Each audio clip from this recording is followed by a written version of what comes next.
Sandcastles became a common sight in Boracay. The folks who were aficionados of the art, to the point where they used the sandcastles as a backdrop for souvenir photos, are baffled by how elusive these sandcastles have gradually become.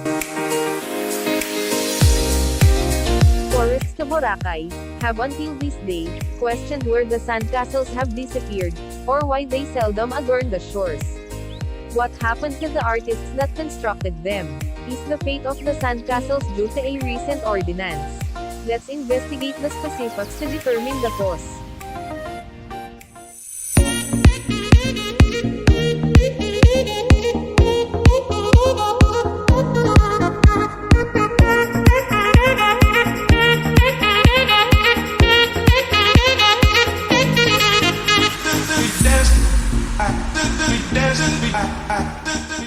Everyone used to be able to play in the sand by the shore, back then. During their afternoon playtime, kids would construct things out of them, then level them off at dusk.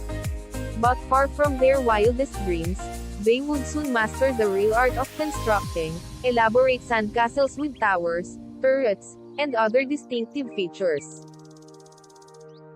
However, some people have also been drawn to sandcastle building, and have even learned how to make their own. These islanders learned that their ability to construct sandcastles might be a source of money. Adults were paid by hotels and resorts to make art for their events, unlike the kids who received money from tourists for their lovely designs. That is how the sandcastles along the beaches of Boracay Island came to be a common sight. Children would spend hours building sandcastles in exchange for donations from locals and tourists, while adults would build their own, to entertain tourists and occasionally earn dollars or to fulfill requests from businesses. But have since disappeared. A rule that controls the construction of sandcastles on the beaches surrounding Boracay Island was passed by the Municipal Administration of Boracay in 2007.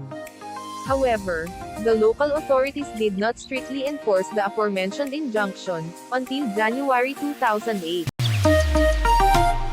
Building sandcastles for any reason is completely forbidden, under one of the ordinance's rules, unless a permit from the mayor's office has been obtained.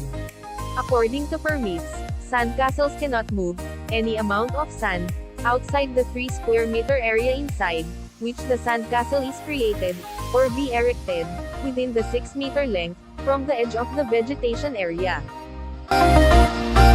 The activity alters the beach's topography, since large sand mounds are required to build enormous sandcastles, according to the report. The issue of loosening sand has also been brought up by local officials, who have also observed that despite the building site being flattened, the beach area does not recover its old shape. Add to this the risk that nighttime tourists stolen poses because of the holes made by painters, and the sand pollution brought on by oil lighting. Building sandcastles has become occasional and restricted in Boracay. Therefore, visitors to Boracay will see fewer of the fixed wonders now that the activity of constructing sandcastles, which the locals used to be allowed to perform, is being regulated. In addition to the 600 pesos mayor's permit, 100 pesos per square meter of space used to construct the artwork must be paid daily as of 2008. Business owners only need to pay these government fees if they still want the attraction in their hotels and resorts exclusive of the artist builder. However, students are only permitted to erect sandcastles for a total of 5 days.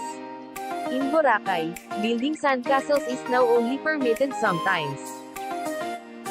Either the island's government is trying to safeguard Boracay from the harmless activity, or it wants a piece of the lucrative sandcastle construction market. Regardless of the perspective taken on the situation, the reality is that the millions of visitors to the well-known island will miss this affordable attraction. And that is all for today's video. Please hit the like button and subscribe. See you in my next video. Maraming salamat po.